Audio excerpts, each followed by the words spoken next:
Huh? Hello, Petya. Hi, Ron, good to see you. how are you, Alex? Well, thank you.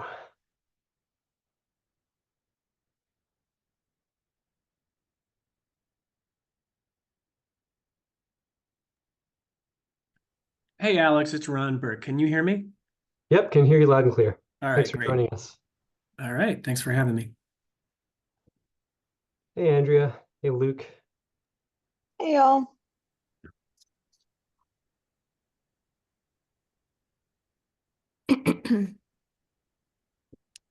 Hello.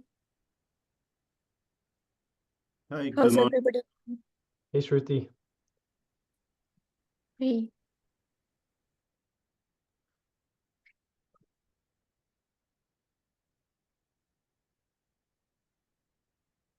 Happy New Year to everyone.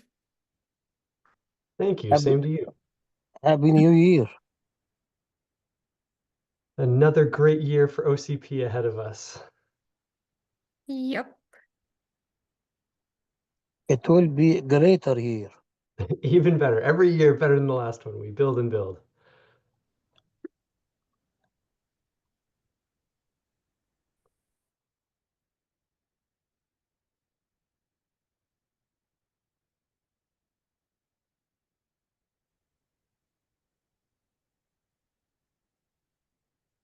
Okay, I think we can begin. To start out, I think I'll start with the regional summit and then we can open it up, giving folks a little more time to trickle in for any updates on work streams. But I think I'll just share my screen to bring folks through this. One moment.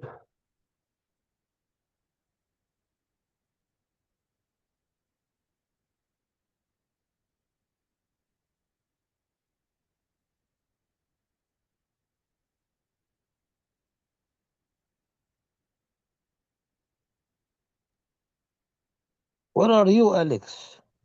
I am in New York. Where are you at? Oh, I'm in California, San Jose. In San Jose. Okay, Northern California. You got it. Anyone on the phone from in Southern California right now?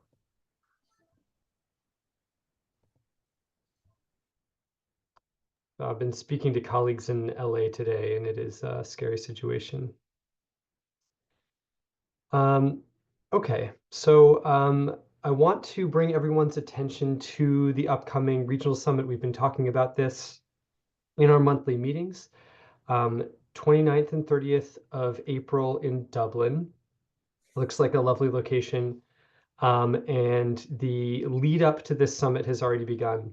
There will be a future technology symposium, as there have been in past summits, again focused on innovations for sustainability in the data center space that are 5 years or more out. It's a great way to get exposed to where we are going with data center sustainability in the future.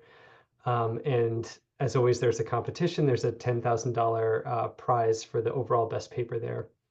And a good opportunity to get exposure if you're working on technological innovations for data center sustainability.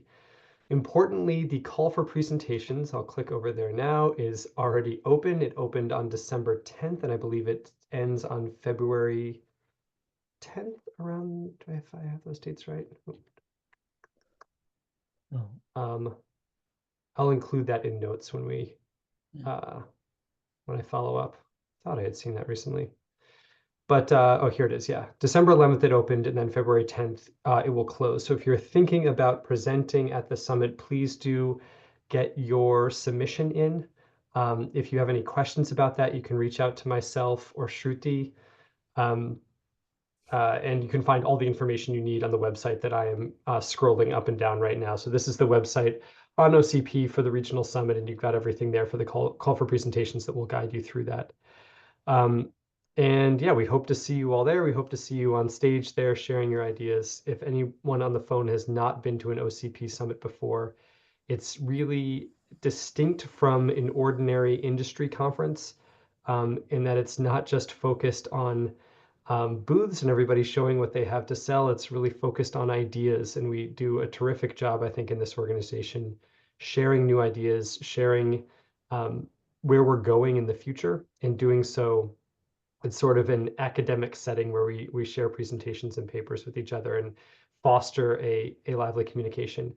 And also for anyone who may be new on the phone, that is the format that we follow for these calls as well.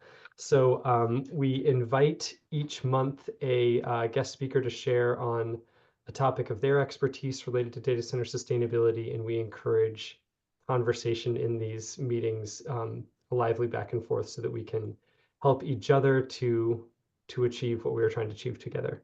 But before I introduce our guest speaker for this month, I will just open it up and see if anyone has any announcements of any kind, and in particular, if there are any announcements related to the work streams under sustainability. So I have a question, Alex. Yes, Saras.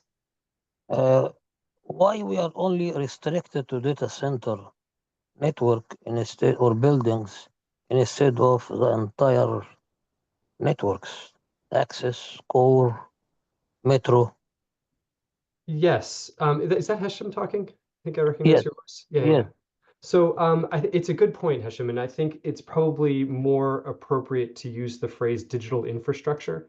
You know, we tend to focus on the building itself, the facility, but the infrastructure that we contemplate in OCP is inclusive of all of the other elements you just mentioned, the network, telemetry, etc.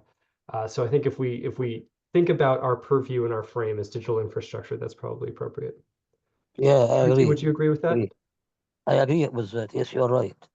Okay. It should be infrastructure in general, not necessarily, which includes data center. Sure. Yeah. Alex, I had a question. Yes, Saras, sorry. That's okay. I earlier had a question too. So anyway, it is actually related to this meeting and also the work that we are doing here on data centers. I'm teaching a class in spring, so I can't be out April and May, unfortunately. So I don't know. I will look up at the dates and see whether I could. Otherwise, I would have very much liked to present what we have been doing on data center and the energy distribution and all that.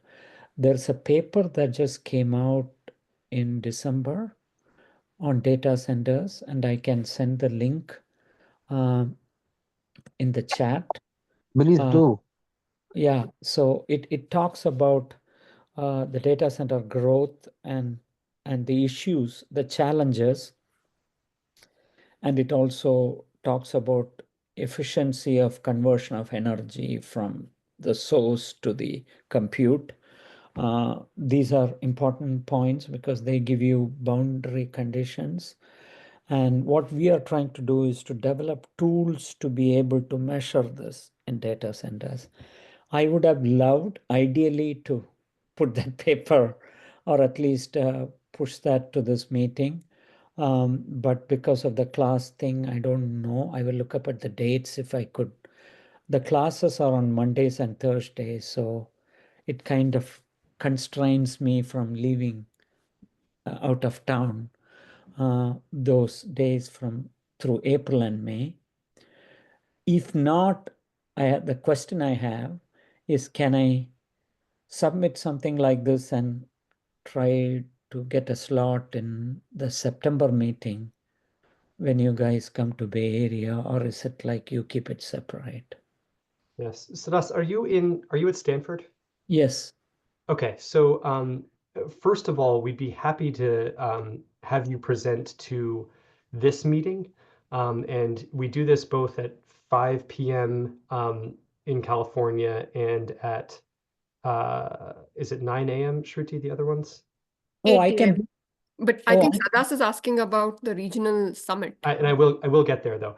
Yeah. So yes, so maybe we could do that as a first step, and then absolutely you can submit the paper for the global summit in September, in Okay. October, in San Jose.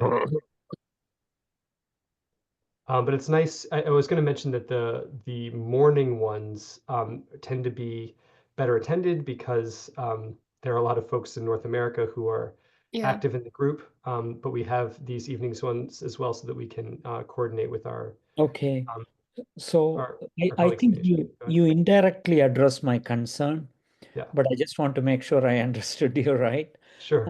The indirect thing was I cannot leave town, but it looks like I can present remotely. Is that correct, or did I So not there's understand? no remote presentations for the regional summit, and sorry for missing your point there. Okay. Um, So if the regional summit can't work, then yes, I think the best course is to present in this meeting and then to plan on the global summit in the fall. Okay. Okay. So what I will do is I will write up and send it to you, what we are doing. I mean, we are doing quite a bit on the data center.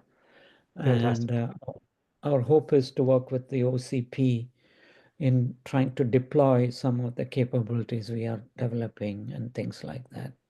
Yeah, fantastic. We'd love to hear from you in this community, and I'm happy to help you get involved in any part of OCP that you're interested in between now and the global summit. Okay. Okay. Very good. Very good. And Thank just you. one quick thing to note, Sadas, the submission, meaning the portal, etc., is different for the regional summit and the global summit in Of course. September, October. Of course. Yeah, good point. Of So it will be course. submitted. Of course. Of course. Yeah, so we'll let you know when the call for papers opens for the global summit in October. Yeah. Yeah, of course. I know they will be separate because of logistical things Yeah, that exactly. Yeah. No, I got it. Thank you. Anyone else questions or announcements or comments? Maybe one more quick thing that I know we give a shout out to that the first time in the last meeting, but I just wanted to also give one more shout out because we are a little bit more formed. The water efficiency metric and grading related work stream is coming together. And I know the co-leads, Michael and Matt, could not attend today, but essentially we have the two co-leads in place who are excited to get that work stream going. Hopefully next month is when we will have the first session, or maybe end of this month. And we're still looking to sort of formulate everything that work stream will target. But if somebody is interested in getting plugged into water efficiency metrics and grading, feel free to drop a note to either me or Alex, and we can plug you into that work stream. And an apropos segue for our guests this month, we're lucky to have two folks with us from the Alliance for Water Efficiency.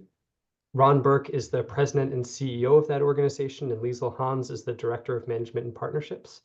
And so we are looking forward to hearing more about what your organization is up to and how we can better collaborate in the context of digital infrastructure. So welcome, Ron. All right. Well, I'm really glad to be here. Would you like me to share the slides or? Yeah, if you wouldn't mind, that Yeah, would I have no problem grab doing yourself. that. Yeah, let me just get those slides up here. 1 second, you. please. All right. Let me get to full screen here. Sorry. Let's see.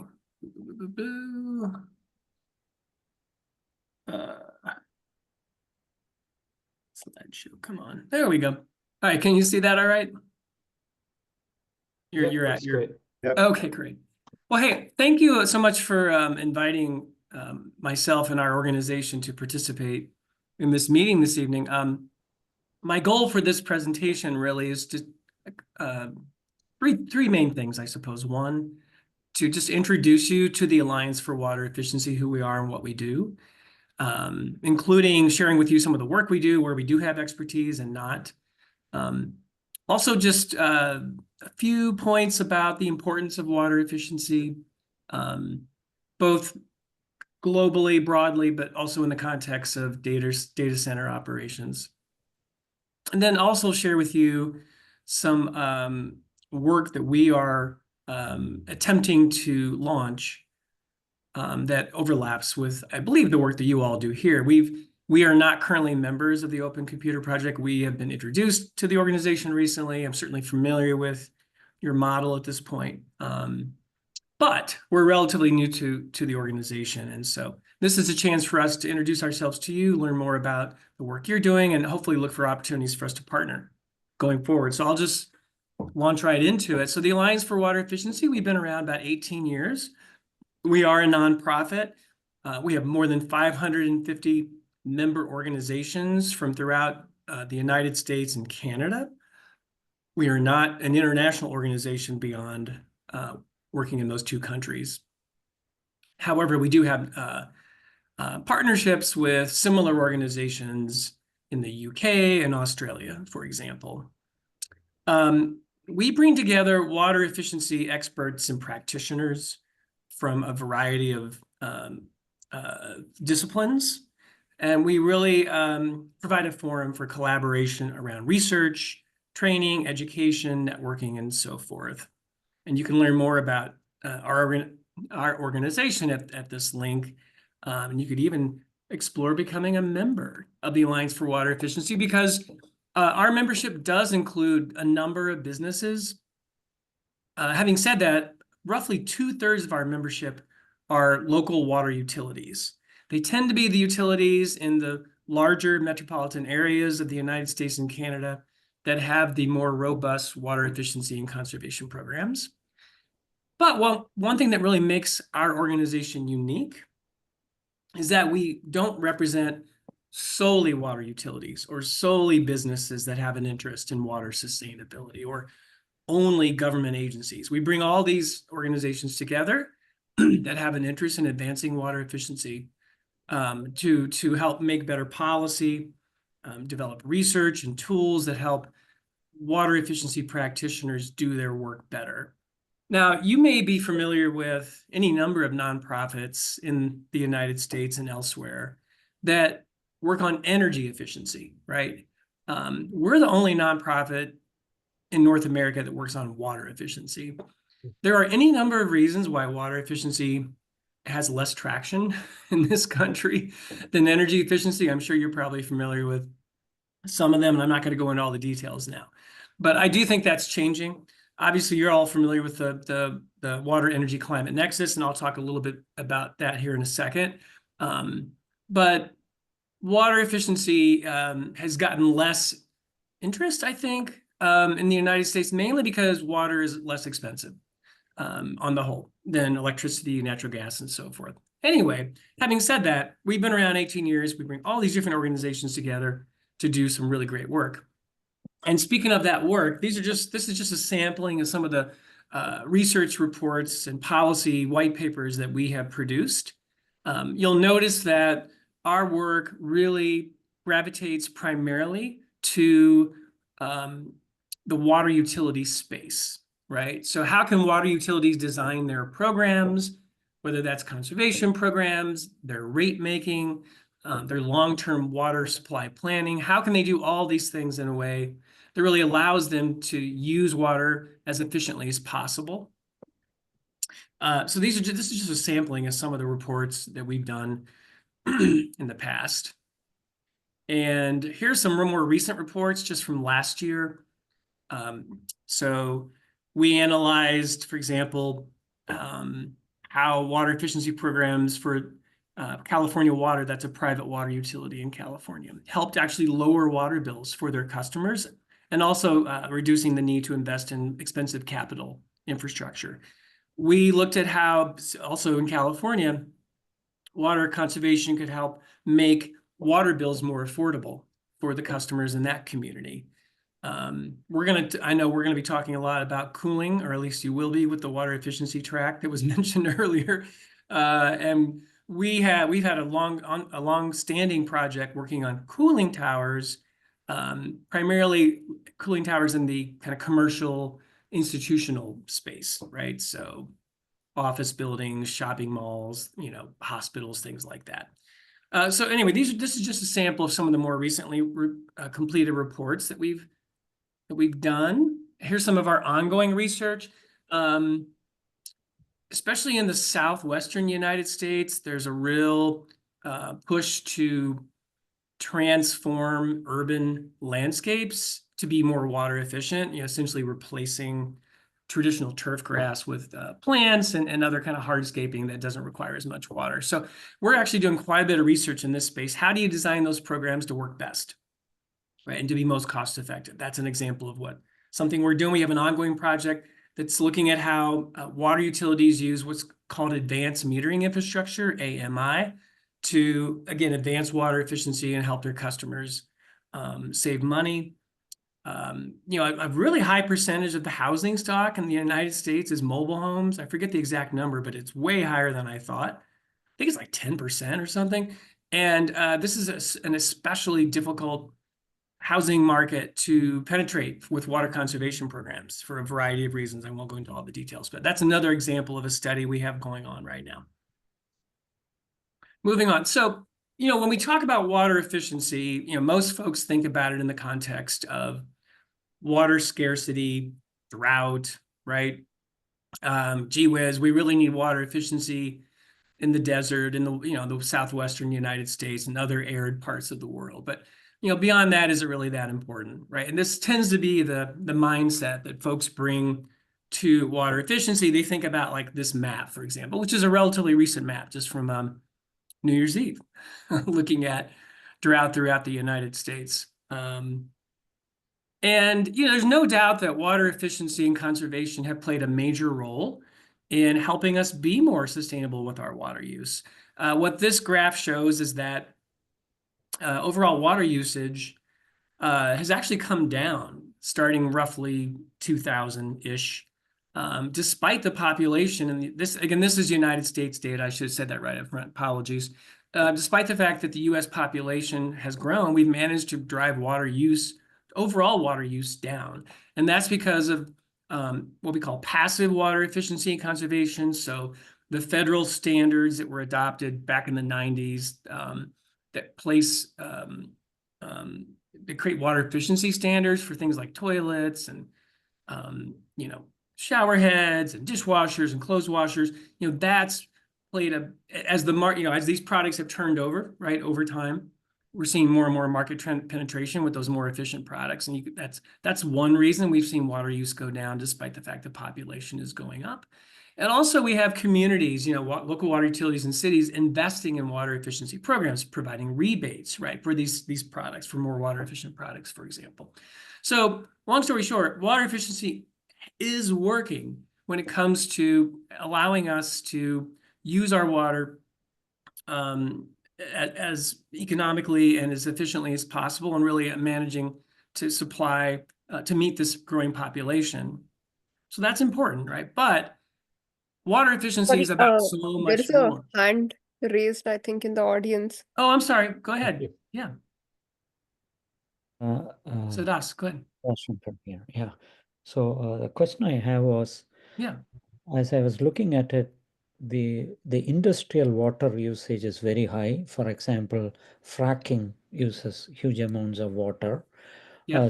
Semiconductor industry, of which data centers form an extended thing, uses a lot of water. And data centers, of course, use water. Yeah. But they are all recycled, so it's claimed. I am wondering, are you by design keeping away from those folks, or naturally you expect to overlap with them at some point? Are you asking whether we work on water reuse and water recycling and work with organizations in that space? Is that your question? Yeah. Yeah, we do. Yeah, and I'm going to touch on that in a second. Yeah. Oh, you are. Yeah, Okay. yeah. We work really closely with, for example, the Water Reuse Association. Apparently, I put this on a timer. I didn't realize I did. It keeps jumping ahead on me. Okay. Yeah, that's obviously and when you think about water reuse and what that means for kind of watershed, looking at the kind of water supply in a watershed basis, water reuse is not always as straightforward as it seems. Yes. It doesn't, saving a gallon of water through water reuse doesn't always save a gallon of water for the watershed. It's Yes. complicated. You may know about that. But anyway, Okay. I'll just jump back into this. So when we talk about water efficiency, we're including water reuse. I mean, it's not just, lower the flow rate for that faucet. I actually have a slide that I typically use. I left out this time for for context, it says, water efficiency is about more than toilet rebates, right? It's about so much more than that. It's industrial reuse, water recycling, for example.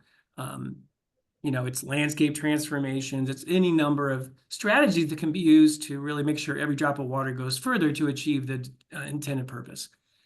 So the point is, water efficiency has many, many benefits that go beyond just preventing water scarcity. And I won't read them all off here, but you can see, keep jumping ahead on me, apologies. But so we have this fact sheet that kind of summarizes the multiple benefits of water efficiency and conservation. I've included the link there if you want to download it, you're welcome to do so.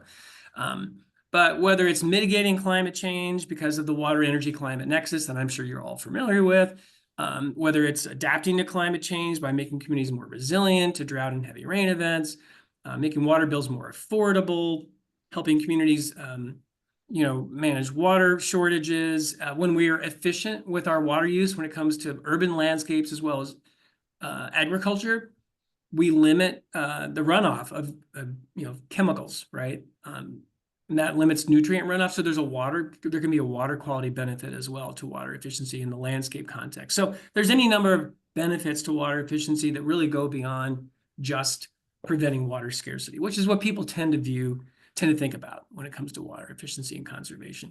So I mentioned the water energy climate nexus. You're all familiar with this, I'm sure. And for us, we like to think about how, from an end user perspective, you can actually save quite a bit of energy by saving water. Now, this is in the context of what happens inside like an office building or a home. It takes a lot of energy to pump and treat water that ultimately winds up in your faucet, right, in your shower. There's different estimates for what that is, but somewhere in the order of 5 to 10%, depending on who you talk to, of all the energy used in the United States is associated with moving, heating, and treating water. So it's not insignificant. So when we use less water in a home or an office building, that's less energy that's needed to pump and treat that water to get it there, and then less energy that's needed to treat the wastewater that goes down the drain and pump and treat that as well. So that's what we call system-wide embedded energy savings. And obviously there's savings associated with, for example, not having to heat as much water, whether that's a shower or an industrial process or what have you. So there's both hot and cold water energy savings in that context. But, when it comes to data centers, I'm sure and let me just say this up front, we have a lot of expertise when it comes to water efficiency. We do not have expertise when it comes to data center water efficiency. It's one of the reasons we wanted to meet with you all and engage in this process. We want to learn more. We think our members and our kind of network of experts can add a lot to this, but we don't have this expertise up front. I'll just be clear about that. But what we do know is that, more water for cooling typically means less energy needed, right? Less water means more energy. It's not always the case, but that's often the case, right, with industrial processes, including data center operations. So that's a little bit different, right, than the slide I just presented earlier. So we have a fact sheet on this as well. I don't have the link available just yet because we just put this up, and I'm happy to share this with you. Looking at water efficiency's role in addressing climate change. And I'm going to just touch on some of those key issues right off the top here, or next, I should say. So I talked earlier about how water efficiency can help reduce costs, both in the long term, mitigating the need for expensive capital investments, water and wastewater infrastructure, but also lowering water bills. And this is increasingly important because if you look at the various consumer staples and utility services, none of them are increasing as fast as water and sewer services. And this is not expected to change for some time. It's a combination of aging infrastructure falling apart roughly at the same time, because a lot of the water and wastewater infrastructure built, at least in the United States, and again, I'm kind of presenting this in the context of the United States, was built or upgraded around the same time, and it's falling apart around the same time. So there's kind of supply and demand issues when it comes to meeting these needs. Plus, we have a number of new environmental regulations that are important, right, for protecting public health and the environment, but are also driving up cost. In addition, when a lot of the infrastructure in place now was built in the United States. The federal government subsidized it often 50%. They would pay like half the cost. That's no longer the case. The federal government will cover roughly 5% of the cost now. So the paying for local water service and sewer service falls almost entirely to local governments. And they try to recover that through rate making. So this is another reason that the cost for water are going up really, really fast. And I think we're getting to the point where in some communities, the water bill is as expensive, if not more so, than the energy bill. And that is going to drive more and more political interest and programmatic interest in water efficiency. Yes, Sadas. Yeah, so why is electricity by the same token not going up? That's a good question. It's not my area of expertise. We've had years and years of investment in energy efficiency and kind of diversifying the portfolio. As you know, in the electricity space, we tend to have a relatively small number of privately owned utilities. This is in the United States. I'm not sure how it is in other countries. Yes. That are regulated by the states. Water's the exact opposite. We have tens of thousands of local water providers who are managed at the local level. And the economies of scale aren't great, if you think about it, right? But that's water, right? Water's heavy, and it's, you can't transmit it across a wire transmission line. So anyway, that may be one reason, that there's a variety of reasons, I suppose, why electricity is not going up as much, but water is just the costs are going up fast. So the reason I asked the question is 52% of the data centers in the world are in the US. Yep. That's because one of the reasons is electricity is cheap here. Right. Exactly. But I'm wondering why that is. And so now what you said makes sense. I think that's a good question. We should look into that for sure. I know that the cheap electricity or relatively cheap electricity is I've been told, you guys can correct me if this is inaccurate, but it's one reason that and electricity rates can be even cheaper in some parts of the United States versus others, right? So like the southwestern US tends to have some cheap electricity. So you go out there, but you need water, right? And there's not a lot of water. So when you think about the water, kind of the risk for data centers when it comes to their long-term operating expenses, with water expenses going up relatively rapidly, we'll see how this all plays out, right? Because there's that trade-off between energy and water, needless to say, right? So anyway, but this is super important because I think a lot of businesses in the United States anyway are missing this trend. They're missing it, and it's going to be big in the future because water costs are they're not expected to level off for a long time. So when we think about how water utilities can save money for their customers, be that a business or a homeowner, what have you, we've done a variety of research on this, looking at avoided costs because communities have invested in water efficiency, and I won't go over the numbers here, but as you can see, they're pretty significant. You'd have to look at the exact studies to get the timeframes for all this, but basically we're looking at kind of 6 to 47% lower water bills because of these investments.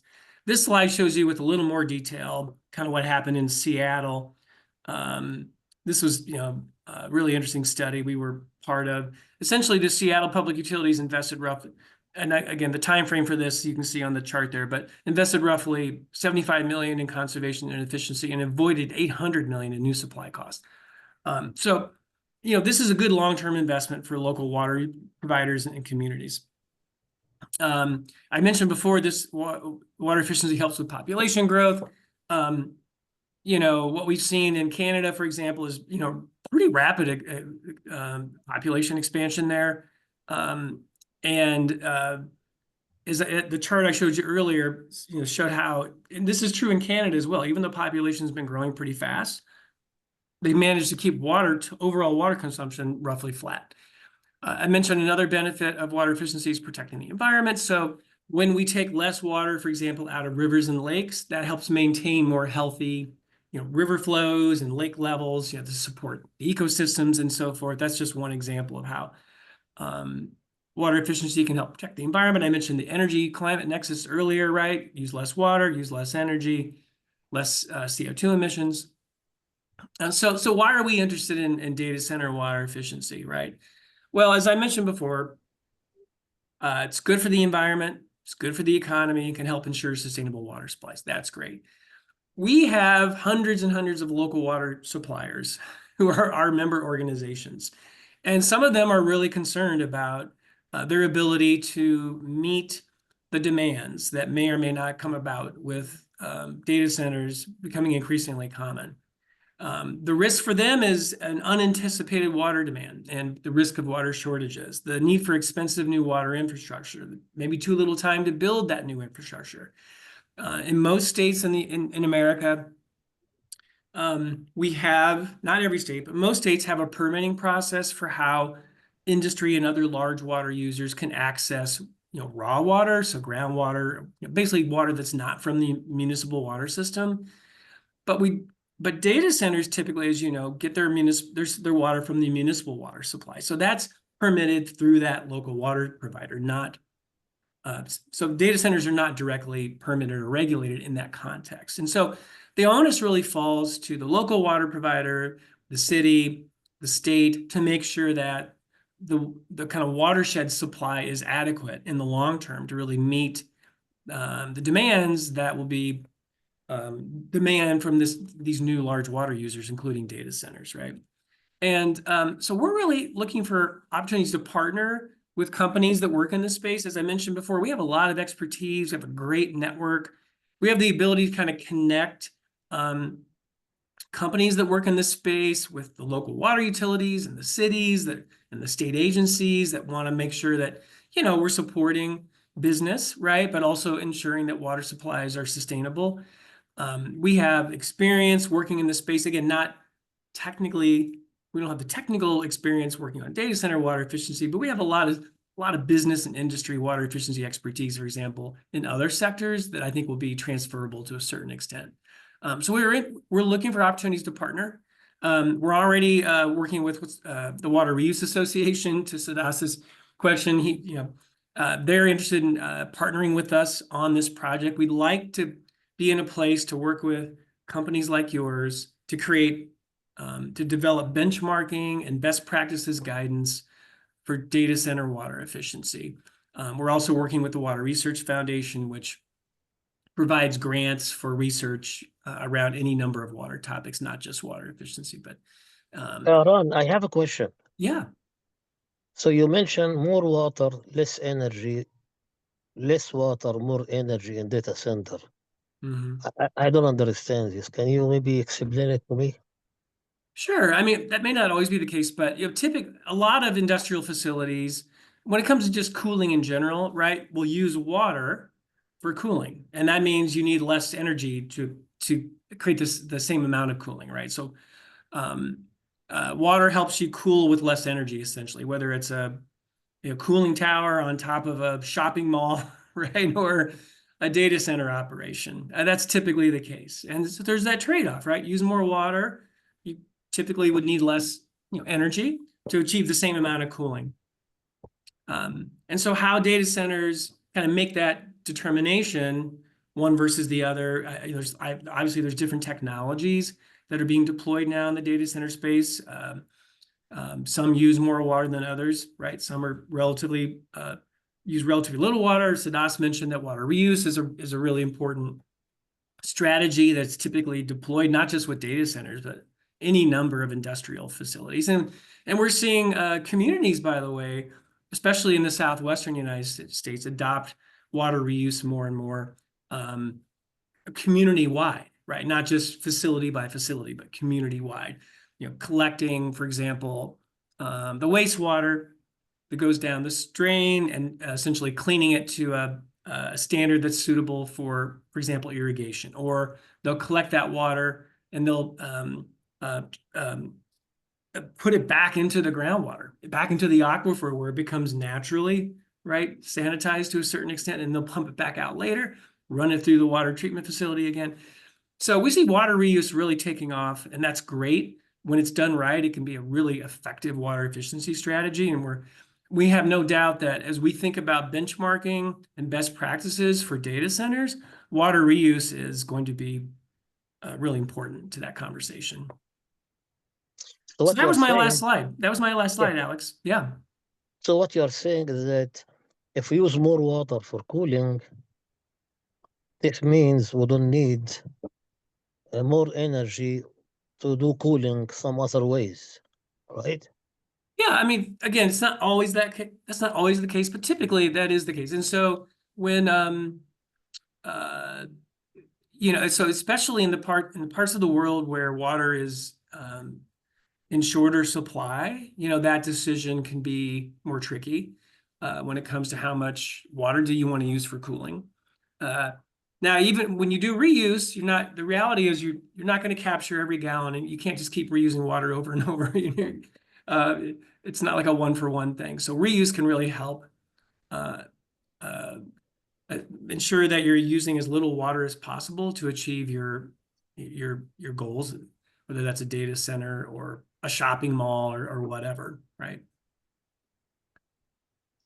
Yeah, like for example, in shopping malls, we increasingly see, especially in the southwestern U.S., they'll collect kind of gray water or kind of industrial stream water, and then use it for the cooling towers, because the cooling towers don't need purified potable water, right? So why don't we use those in the cooling towers?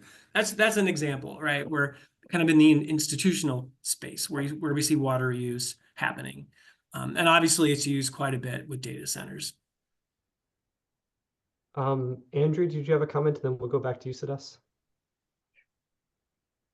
Trying to find my unmute. Can you hear me okay? Yes. Yeah. All right. I'm curious too how the cost equation comes in for water utilities, or I guess energy utilities, because another aspect of data center water use that we try to think of is like source energy water use. So the water use that comes from the energy generation, which if we're using more renewable energy, hopefully the water use will go down. But are those costs for the utilities being absorbed and reflected in energy prices, or if that's something that or if that's kind of one of these factors that we can bring into this conversation? I would assume it would be. When we focus on water efficiency, right? But especially in the context of data centers, you really can't look at water efficiency without looking at energy efficiency and energy use, because as we just discussed, they go hand in hand, right? In so many different ways. And that's a really good question, Andrea. I'm assuming I think it was Shruti who mentioned this water efficiency track that OCP is launching. I have no doubt, Shruti, that you'll wind up talking about energy efficiency and energy use a lot, right? Because they're so intertwined with each other. But as far as your question goes, Andrea, I don't know for sure, to what extent that source water energy, the energy content of source water is factored into how energy utilities price their product. I assume it is. It's like upstream scope 3 emissions for water. Yeah, right. Water that's used in the power plant to generate the energy. Yeah, it's interesting. And yeah, the energy sector is, so I've worked in the energy space a bit throughout my career, and it's so much further along than the water utility sector when it comes to advancing water efficiency and making sure that how we price energy is done so in a way to cover expenses, but also incentivize water efficiency, or energy efficiency, I should say. There's been a lot of back and forth, especially at the state level, to really design policy that, because it used to be that if you were electric utility, all you wanted to do was sell as much electricity as possible, right? Because you make more money, right? But there was no incentive to be efficient with energy. We just want to sell more. And so states have really, for the most part, done a good job of kind of reining that in and making it so that private electricity utilities can earn as much money, if not more, by selling less electricity, right? And that's not the case in every state, but it's often the case. We don't have that with water for the most part. There's still kind of this built-in disincentive that a lot of water utilities are struggling with. They'll make more money if they sell more water, right? So if you're in California and you have a limited water supply, then maybe that's not such an issue. But for a lot of the country, we're still dealing with this disincentive to be efficient with water. And so that's a policy thing. So we also work in the policy space quite a bit. And that's something we're working on quite a bit, because it's a real roadblock to achieving our mission, right? If water utilities want to sell more water, right, then that can really undermine what we're trying to do. Yeah. Siddhas? Yes. So I just want to connect with something you said, Ron, Yeah. and phrase it a little bit differently. Sure. Almost any of the industrial processes, if you were to set apart the consumer use, almost any of the industrial processes use energy to produce something. Yep. The more energy you produce per unit of something, the more water you need to cool, because you generate heat with almost any transformation processes. Mm. So if you use less water, then you have to find an alternate mechanism to take the heat out. Mhm. That is one point. But now computing is unique in two aspects. Computing transfers the most efficient electricity, because electricity is the most efficient form to keep energy, into the least efficient, which is heat, at the speed of computing. Mm-hmm. So it is happening at a very fast rate. And because of that, and the curves you showed, that the water is scaling much more heavily than energy, I think the solution seems to me obvious is recycling. Because if energy is cheaper compared to water, and water is hard to access in places like Arizona, where a lot of these semiconductor fabs are going in, Yeah. and Texas, where data centers are going in, and North Dakota, you would want recycling 100% so that energy is cheap anyway, and the energy to spend in the extra recycling and cleaning of the water probably will not. The curves slope so differently in your plots. So it seems to Mm-hmm. me that that is a natural solution from Well, I think I'm sure that's one of the reasons we see so many data centers deploying water reuse, right? But having said that, it's for at least for a lot of businesses and homes, electricity and the energy costs still exceed the water cost. I'm not sure how that plays out for data centers. It's something I'm sure somebody on this call or in the OCP is taking a look at. But so what I shared with you was the trend towards water cost, at the rate of increase as opposed to the absolute numbers. So just to be clear about that, I think for a lot of communities, electricity is still a more expensive bill than water. So you can draw a cycle, like a thermodynamic cycle, and actually make the whole process economically viable without blowing the bank on energy. Yeah, there are some funky nuances associated with water reuse that have to be dealt with, and it's the kind of thing we'd love to kind of sink our teeth into with folks that participate in the OCP. It's complicated. It's very complicated. Yeah, it is. Like if you're taking water out of a river, that's the source water for a community downstream, and you're not putting it back. Yes. Or the community downstream needs that water. The fish in that river need that water. So it's not as straightforward sometimes as.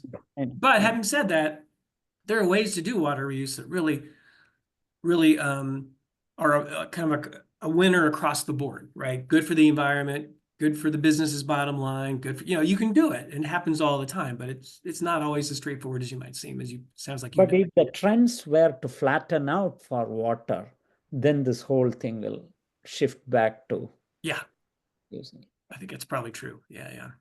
Okay. Thank you. Yeah.